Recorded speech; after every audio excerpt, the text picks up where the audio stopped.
xafiiska rasmiga ah ee urur siyaasadeedka run iyo cadaalad ku yeelanayo degmada Baargaal ayaa xariga laga jaray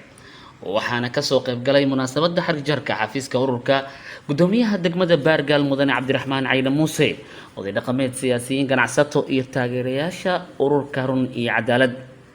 waxaana madasha daahfurka xafiiska cusub ee ururka run iyo cadaalad laga soo jeediyay khudbado looga hadlayay ahmiyadda urur siyaasadeedka run cad iyo macnaha uu xambaarsan yahay ujeedooyinkii loo aasaasay waxaana kamid ah hadaladii hadal doorku halkaasi ka soo jeediyeen xafladani waxay daaran tahay daafurka urur siyaasadeedka runta iyo cadaaladda ee degmada Baargaal ee gobolka Gaardafuu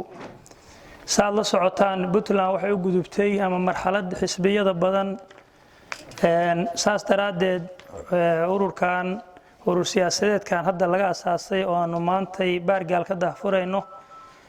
waxa weeye ururkii xafiiskiisa ugu horeeyay gobolka Gaardafuu gaar ahaan degmada Baargaal cadaaladda in cadaalad la helo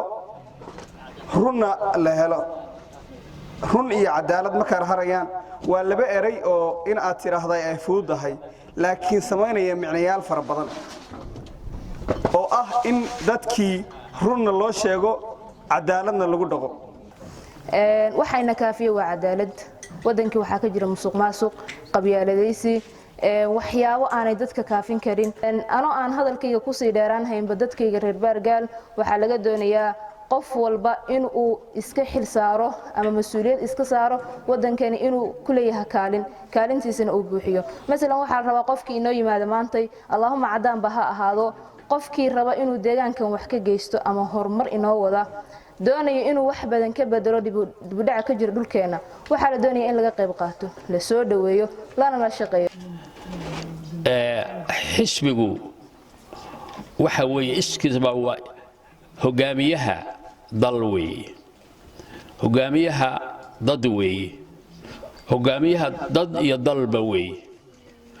wuxuu u ifiyaa oo u tilmaamaa ummadda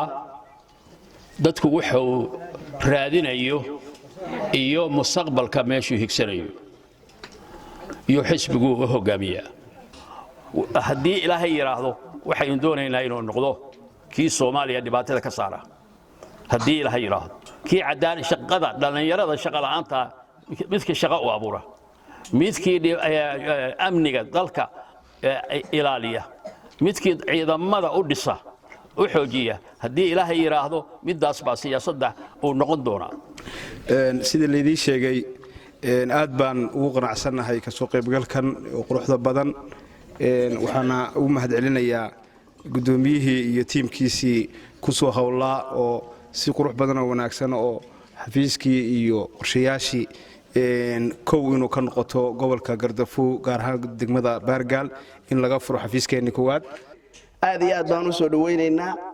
haddii laga gudbayo Soomaaliya 4.5 ee qof walba codkiisa isugu xora uu bixinayo oo waxa way gudbinayo aad iyo aad baan u soo gudbinaynaa anigoo ku hadlaya afka odayaasha waxaan leeyahay hambaliyo waa soo dhaweynaynaa waana la shaqeynaynaa xisbiyaduna waxaan u maleynayaa waa xisbigii saddexaad ee laga furo xafiiskiisa degmada Baargaal ee gobolka Gaardafuu xisbiga runta iyo cadaaladdu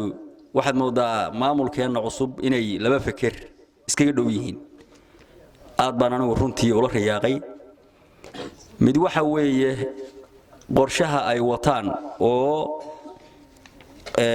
ku salaysan shaqadooda iyo waxa ay qaban doonaan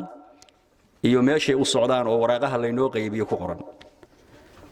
waxaad moodaa kii maamulkeena cusubi jadwalkii uu ku socday inuu yahay ismana ogeyn